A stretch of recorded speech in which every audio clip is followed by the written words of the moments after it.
جب تمام دروازے بند ہو جائیں، ساتھ دینے والا کوئی نہ ہو، جب دنیا ٹھکرا دے، دوست چھوڑ جائیں، رشتہ دار چھوڑ جائیں، تو ان سنگین حالات میں گھبرانا تو بالکل ہے ہی نہیں، پریشان تو بالکل ہونا ہی نہیں۔ ان حالات میں بس اپنی امید بھری نگاہوں سے اپنے رب کو دیکھ لینا، اپنی امید بھری نظروں سے رب کی طرف دیکھنا۔ قسم خدا کی، تمہاری نگاہ پلٹنے سے پہلے تمہاری نظریں پلٹنے سے پہلے میرا اللہ تمہارے تمام مسائل حل کر دے گا۔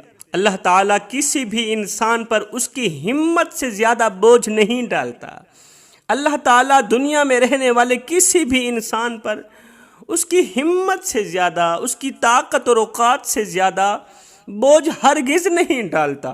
دنیا میں رہنے والے ہر ایک انسان کو اپنی زندگی میں مصائب اور مشکلات کا سامنا ضرور کرنا پڑتا ہے، چاہے وہ غریب ہو، امیر ہو، بادشاہ ہو، فقیر ہو، عورت ہو، مرد ہو، نیک ہو، بد ہو۔ الغرض دنیا میں رہنے والے ہر ایک انسان کو اپنی زندگی میں مصائب اور مشکلات کا سامنا ضرور ہر حال میں کرنا پڑتا ہے۔ حضرت سیدنا علی المرتضیٰ شیر خدا کرم اللہ وجہ الکریم فرماتے ہیں کہ میں نے ایک دن رسول اللہ صلی اللہ علیہ وسلم سے سنا کہ جو بھی شخص مصائب اور مشکلات میں انا للہ و انا الیہ راجعون پڑھتا ہے، جب اس پر کوئی پریشانی آتی ہے، جب انسان پر کوئی مصیبت آتی ہے، کوئی بھی مشکل سامنے آتی ہے، تو فوراً صبر کا دامن مضبوطی سے پکڑتے ہوئے، شکر کا دامن مضبوطی سے پکڑتے ہوئے انسان کہتا ہے انا للہ و انا الیہ راجعون۔ ایسا کہنے والے کے لیے اللہ تعالیٰ جنت میں ایک گھر بنا دیتا ہے۔ جو بھی انسان مصائب اور مشکلات میں انا للہ و انا الیہ راجعون پڑھتا ہے، ایسے انسان کے لیے اللہ تعالیٰ جنت میں ایک خوبصورت سا مکان بنا دیتا ہے، عالی شان محل بنا دیتا ہے۔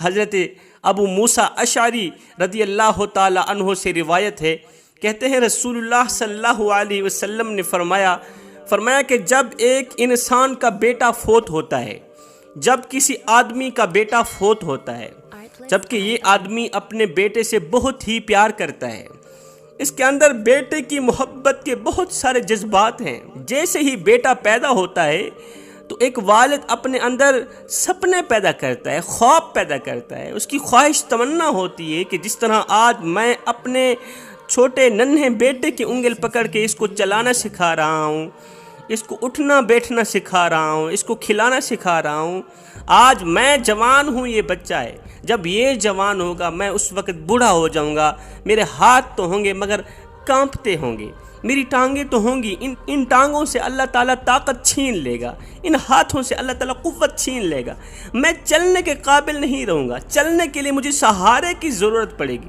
تو پھر یہ میرا بیٹا ہوگا، جس طرح آج میں اس کی انگل پکڑ کے اس کو سہارا دے رہا ہوں، تو بڑا بن کر یہ مجھے سہارا دے گا، میرے چلنے میں میری مدد کرے گا، یہ بڑا بن کر میرا بازو بنے گا، میری خدمت کرے گا، جس طرح آج میں اپنی رگوں سے خون نکال کر اس کی رگوں میں ڈال رہا ہوں گا۔ یہ ایک باپ کے سپنے ہوتے ہیں۔ نبی علیہ الصلوۃ والسلام فرماتے ہیں جب ایک آدمی کا نوجوان بیٹا فوت ہوتا ہے، اس سے بڑی پریشانی کون سی ہو سکتی، اس سے بڑی آزمائش کون سی ہو سکتی ہے کہ ایک شخص کا نوجوان بیٹا فوت ہو گیا، اس سے بڑی مصیبت کون سی ہو سکتی۔ جیسے ہی اس کا بیٹا فوت ہوتا ہے، اس کا انتقال ہوتا ہے، تو یہ فوراً ہی کہتا ہے انا للہ و انا الیہ راجعون۔ بیٹے کی میت کو بیٹے کا چہرہ دیکھتے ہی بے ساختہ بول پڑتا ہے انا للہ و انا الیہ راجعون۔ اللہ تعالیٰ حضرت اسرائیل علیہ السلام سے پوچھتا ہے اسرائیل، اس کے اوپر اتنی بڑی مصیبت ٹوٹی، اتنی بڑی مصیبت اور آزمائش کا پہاڑ ٹوٹا، اس کا نوجوان بیٹا اس کے ہاتھوں چلا گیا، یہ بتا کہ جب اس کا نوجوان بیٹا مرا تو اس کی زبان پر اس وقت کون سا لفظ تھا، میرے اس بندے نے اس وقت کیا کہا تھا؟ تو فرشتے کہتے ہیں یا باری تعالیٰ، جب تیرے اس بندے کا بیٹا فوت ہوا تو اس کی زبان سے بے ساختہ نکل گیا انا للہ و انا الیہ راجعون۔ مالک بندے نے پہلے تو تیرا شکر ادا کیا، پھر پڑھا انا للہ و انا الیہ راجعون۔ یہ سنتے ہی میرا اللہ فرماتا ہے میرے اس بندے کے لیے جنت میں ایک خوبصورت سا عالی شان محل تیار کر دو، ایک عالی شان مکان بنا دو، اور اس عالی شان محل کا نام بیت الحمد، اس کا نام شکرانے کا گھر بیت الحمد رکھ دو۔ یہ انعام کیوں دیا جا رہا ہے؟ اس لیے کہ اس کے اوپر مصیبتوں کے پہاڑ ٹوٹے، آزمائشوں کے پہاڑ ٹوٹے، اس نے صبر کا دامن مضبوطی سے پکڑتے ہوئے، شکر کا دامن مضبوطی سے پکڑتے ہوئے انا للہ و انا الیہ راجعون کہا ہے۔ میرا اللہ فرماتا ہے او میرے بندے، کیا تم ایسے ہی جنت میں چلے جاؤ گے؟ کیا جنت میں جانا اتنا آسان ہے؟ جنت میں جانا اتنا آسان نہیں ہے جتنا تم لوگوں نے سمجھ رکھا ہے۔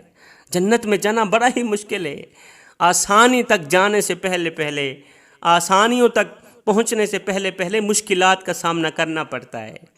فرمایا جنت میں جانے سے پہلے پریشانیوں کی بھٹی میں جلنا پڑے گا، جہنم کی آگ سے بچنے کے لیے آزمائشوں کی بھٹی میں جلنا پڑے گا، مصیبتوں کی بھٹی میں چلنا پڑے گا، آزمائشوں کی، مصیبتوں کی، پریشانیوں کی، مشکلات کی بھٹی میں جل کے یہاں تک کہ تمہارے اندر ایک گناہ، ایک چھوٹی سی غلطی بھی موجود نہیں ہوگی۔ چھوٹے سے چھوٹے گناہوں کو بھی یہ بھٹی جلا کے راکھ کر دے گی۔ آزمائشوں کی بھٹی، مصیبتوں کی بھٹی، مشکلات کی بھٹی چھوٹے سے چھوٹے گناہوں کو بھی جلا کے راکھ کر دے گی۔ جب تم بالکل سر سے لے کر پاؤں تک پاک و صاف ہو جاؤ گے، پھر جا کر تم جنت کا منہ دیکھو گے، پھر جا کر تم جنت کا نظارہ کرو گے۔ آزمائش، مصیبت، پریشانیاں دو لوگوں کا کبھی پیچھا نہیں چھوڑتی۔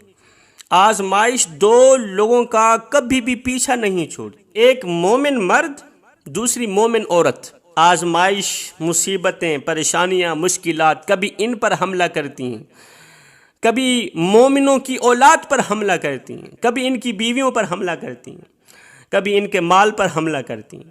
اور یہ وہ لوگ ہوتے ہیں جو شکر کا دامن کبھی نہیں چھوڑتے، صبر کا دامن انہوں نے مضبوطی سے پکڑا ہوا ہوتا ہے، زبان پر شکر کے سوا کچھ ہوتا ہی نہیں۔ ایک مہربان استاد ماہانہ امتحان میں ناکام ہونے والے شاگرد کو ڈانٹتا ہے اور سزا دیتا ہے۔ یہ بچے کو، شاگرد کو ڈانٹنا اور سزا دینا یہ استاد کی دشمنی نہیں ہے، اس کی وجہ دشمنی نہیں، اس کی وجہ محبت ہے۔ استاد مارتا اس لیے ہے کہ وہ چاہتا ہے کہ میرے شاگرد کی اصلاح ہو جائے، اس کی زندگی کا قیمتی سال برباد نہ ہو جائے، اس لیے استاد اپنے شاگرد کو مارتا ہے، پیٹتا ہے کہ تم محنت کر لے، کہیں ایسا نہ ہو تیری زندگی کا قیمتی سال برباد نہ ہو جائے، تیری زندگی کا قیمتی سال ضائع نہ ہو جائے۔ اللہ تعالیٰ بھی ایسے ہی چاہتا ہے کہ دنیا میں رہنے والا ہر ایک میرا بندہ قیامت کے دن مجھے کامیاب دکھائی دے۔ جب اللہ تعالیٰ ہمیں جہنمی راستوں پر چلتا دیکھتا ہے تو اللہ ہماری زندگی میں دکھ بھر کر، غم بھر کر، مشکلات بھر کر، پریشانیاں اور ٹینشنیں بھر کر اللہ تعالیٰ ہمیں ہمارے اعمال کی طرف متوجہ کرتا ہے۔ جوانو، میرے اللہ کا ہم پر کتنا احسان ہے کہ اللہ تعالیٰ ہمیں اس طرح کی مصیبتوں میں ڈال کر، اس طرح کی آزمائشوں میں ڈال کر توبہ کرنے کا موقع فراہم کرتا ہے۔ آخری بات، آخری سبق جوانو، جب حالات حد سے زیادہ بڑھنے لگے، جب معاملات حد سے زیادہ خراب ہونے لگیں، جب تم مشکلات سے بری طرح متاثر ہو جاؤ تو لا الہ الا انت سبحانک انی کنت من الظالمین، میرے نبی کی بتائی گئی دعائیں، میرے نبی کی فرمائی گئی دعائیں، لا الہ الا انت سبحانک انی کنت من الظالمین، یا حی یا قیوم برحمتک استغیث، یہ دونوں دعائیں پڑھ کر اللہ کی ذات کی طرف متوجہ ہونا ہے۔ ان دو دعاؤں کے ذریعے اپنی دعا اللہ سے مانگے تو اللہ تعالیٰ ان کی دعائیں رد نہیں کرے گا، ضرور قبول فرمائے گا۔